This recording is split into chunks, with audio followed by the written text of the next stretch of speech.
No caso do ensino médio, sem dúvida alguma, nós temos uma meta, né, de chegar a 85%, né, de taxa líquida. Hoje nós estamos chegando já a 54%, então é um esforço grande a ser feito aí. E temos também um atendimento, uma taxa bruta de 84%, 84,2%. Então o esforço para atingir essa meta é um esforço importante. O que precisa se trabalhar aqui em relação ao ensino médio? Fundamentalmente, e o Ministério da Educação, junto com o CONSED, vem trabalhando nessa direção, é uma preocupação grande de fazer a integração curricular. Ou seja, trabalhar a partir da matriz do Exame Nacional do Ensino Médio, um esforço de trabalhar a educação brasileira a partir de áreas, né, como estão previstas no Enem.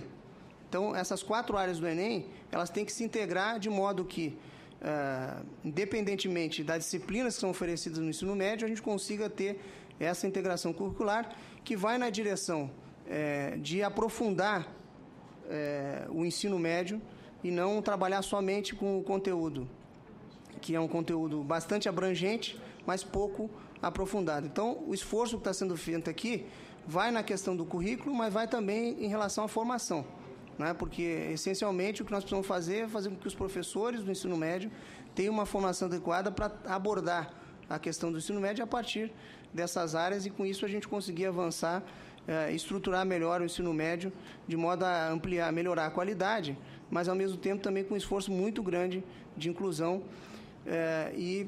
Certamente essa inclusão, né, em relação ao ensino médio passa necessariamente pela questão da profissionalização. Quer dizer, se nós não conseguirmos integrar, né, e no seu estado acho que existe um exemplo já nessa direção, de integrar a questão da educação profissional com o ensino médio, nós não vamos avançar de modo significativo em relação ao ensino médio, porque o casamento da educação profissional com o ensino médio, pelo menos para a parte dos estudantes do ensino médio, vai garantir que nós consigamos, então, atrair mais esses jovens para o ensino médio, fazer com que eles concluam o seu curso e, ao mesmo tempo, garanta um nível de qualidade, especialmente de satisfação desses jovens para chegar ao mercado de trabalho. Então, eu diria que esses pontos aí do ensino médio são pontos que têm que ser trabalhados e estão, inclusive, propostos lá como estratégia do próprio PNE. Em relação à Meta 4, eu diria que nós temos aqui um ponto sensível, né, que é a questão da educação especial. Eu diria que, ao longo desses anos todos que está se discutindo o Plano Nacional de Educação aqui no Congresso Nacional, eu acredito que na Comissão de Constituição e Justiça e aqui, nós temos toda a condição de chegar a um consenso, um acordo em torno dessa discussão, né? Do ponto de vista do Ministério da Educação, a redação que está proposta para discussão aqui, ela avança muito, porque, primeiro, assegura o que está previsto no artigo 208 da Constituição, que é a questão do atendimento educacional especializado, né? Garante que nós tenhamos esse atendimento educacional especializado, preferencialmente na rede de ensino regular, mas resguarda também a função das entidades especializadas no atendimento à educação especial, especialmente no atendimento educacional especializado. De modo que eu diria que essa redação que está aí, ela é uma redação que atende nessa preocupação de inclusão, que está prevista, inclusive, na Convenção sobre as Pessoas com Deficiência, né, de 2008, que depois foi 2006, que, na verdade, depois foi transformado em decreto legislativo e decreto presidencial, que, na verdade, recebe, né, o que foi proposto nessa convenção e que vai na direção da inclusão educacional.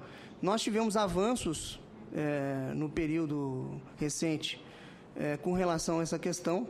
Nós tivemos um decreto regulamentando o Fundeb da dupla matrícula, que garante que nós tenhamos, então, um atendimento educacional especializado tanto nas escolas regulares quanto também nas escolas de atendimento especial, de modo que eu diria que com a dupla matrícula no Fundeb, que garante um financiamento regular, né, e na redação que está proposta aqui pela CCJ, que vai ser avaliada aqui, aprimorada nessa comissão, Nós, pelo que eu entendi, retiramos o prazo, né, se retirou o prazo de 2016, né, como limite para financiamento do AE para essas entidades.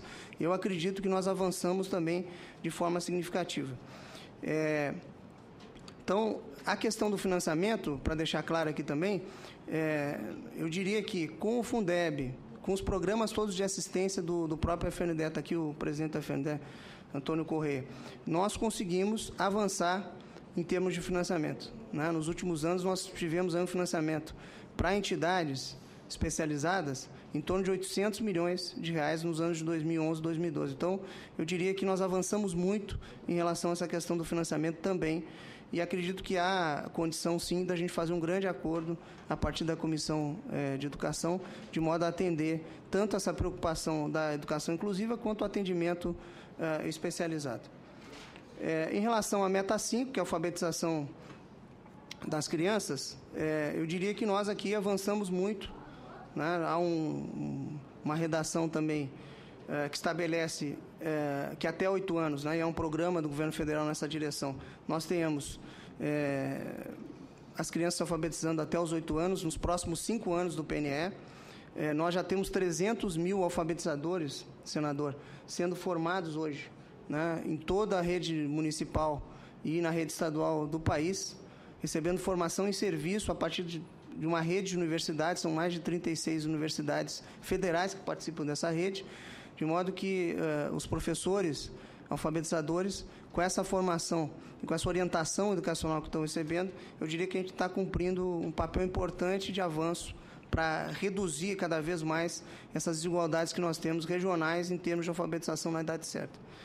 E há um compromisso, né, proposto aqui no texto, que também estabelece um prazo de 7 anos, a partir do 6º ano do PNE, e a partir do 10º ano, então, até 6 anos. Né? Então, quando nós falamos em alfabetização na idade certa, nós estamos sempre trabalhando com até 8 anos, até 7 anos, até 6 anos. Né? Então, a nossa preocupação nesse momento é até 8 anos, e temos um programa que vai nessa direção, mas é um esforço, basicamente, dos municípios e estados para que a gente possa atingir essas metas. Em relação à meta 6, também de educação integral, acredito que é um grande desafio aqui. 50% das escolas, né, estarem com educação em tempo integral e pelo menos 25% dos alunos sendo atendidos, é um desafio importante para o Estado brasileiro, e eu diria que algumas ações do Ministério, especialmente Mais Educação Escola em Tempo Integral, têm trabalhado nessa direção. Já estamos com 49 mil escolas hoje sendo atendidas pelo Mais Educação, que vai nessa direção do tempo integral. Então, mas é um esforço gigantesco, porque isso envolve, inclusive, financiamento, custo, que tem que ser trabalhado nessa direção. Eu vou comentar aqui a meta 7, né, que é o IDEB, tem um compromisso, né, senador, de atingir o que está estabelecido. Até o momento, nós temos conseguido cumprir as metas, e nos anos iniciais e anos finais fundamentais, inclusive, chegar a um nível superior. Mas o desafio é importante, tem que estar atento, né? Esse ano é um ano de Prova Brasil, para que nós possamos, então, atingir essas metas, esses objetivos. Mas eu diria que aqui é o maior destaque, porque pela primeira vez a gente tem uma meta de qualidade estabelecida num plano nacional de educação. Depois nós temos algumas metas de inclusão, a meta 8, a questão da educação no campo, a questão de raça, de gênero, que envolve uma série de aspectos importantes aqui. A questão da alfabetização de adultos, né? Nós temos as metas de Dakar, e nós acreditamos que, se nós continuarmos nesse passo, nós vamos conseguir avançar. É importante destacar aqui, senador, que nós fechamos a torneira da questão da alfabetização a partir dos 15 anos, mas há um desafio grande ainda, né? A PNAD demonstra isso, para atingir, em termos de objetivo, de atingir essa meta de Dakar, né? Nós conseguimos, esse ano a PNAD demonstrou uma flutuação estatística, na nossa opinião, né? Que nós não sabemos se realmente vai se confirmar, embora a gente tenha tido um avanço importante, se considerarmos aí 2009 em relação a 2011. Né? Nós tivemos uma queda importante de 1,1 pontos na questão do analfabetismo, e nós acreditamos que, continuando nesse ritmo, nós vamos conseguir avançar em relação a essa meta de alfabetização de adultos. A questão das matrículas também de educação profissional integrada com alfabetização de adultos. Educação profissional e alfabetização de adultos, eu acho que é uma meta importante.